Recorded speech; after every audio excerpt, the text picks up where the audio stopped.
Adaptive reuse is about giving old buildings new life. We don't tear them down, we find new uses for them.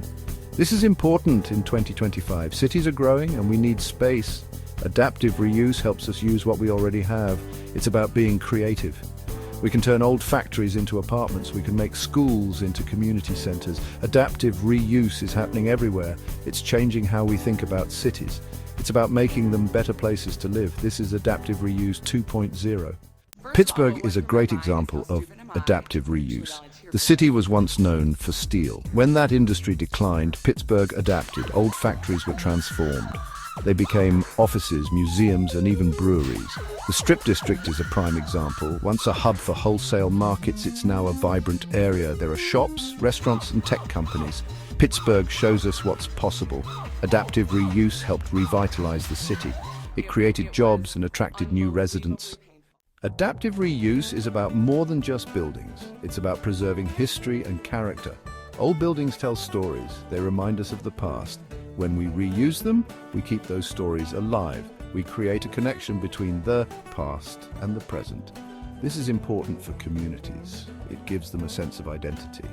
Adaptive reuse can also create unique spaces. These spaces attract people. They become hubs for creativity and innovation. Adaptive reuse is good for the environment. Demolishing buildings creates waste. It also uses a lot of energy. Adaptive reuse helps us reduce waste. It also lowers our carbon footprint. This is important as we face climate change. Reusing buildings preserves resources. It's a sustainable way to build our cities. It's about making choices that are good for the planet. Section 5, the tech touch, smart reuse for a sustainable future. Technology plays a big role in Adaptive Reuse 2.0. We can use technology to make buildings more energy efficient.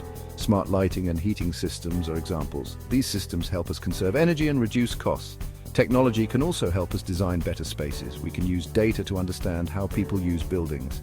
This helps us create spaces that are functional and enjoyable. Technology is a powerful tool for sustainable adaptive reuse. Section 6, bringing people together. Adaptive reuse can help build stronger communities. It can create new public spaces. Parks, plazas, and community centers are examples. These spaces bring people together. They foster a sense of belonging. Adaptive reuse can also create jobs. Construction and renovation projects require workers. New businesses in these spaces also create jobs. This can revitalize neighborhoods and boost local economies. Section 7, a model for the future. Adaptive reuse. 2.0 is a model for the future of cities. It's about being resourceful and creative. It's about using what we have in new and innovative ways. This approach is essential for sustainable urban development. It helps us address challenges like climate change and population growth. Adaptive reuse is not just a trend. It's a necessary shift in how we build and live in our cities. Section 8, challenges and opportunities. Adaptive reuse is not without its challenges. Old buildings can be difficult to renovate. They may have structural issues or contain hazardous materials. Financing can also be a challenge. Adaptive reuse projects often require significant upfront investment.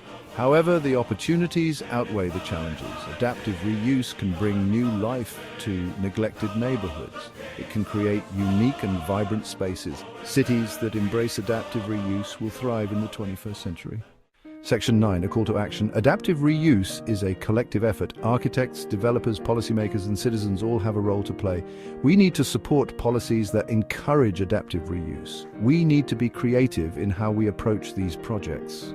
Let's work together to transform our cities. Let's embrace Adaptive Reuse 2.0 and build a more sustainable and vibrant future.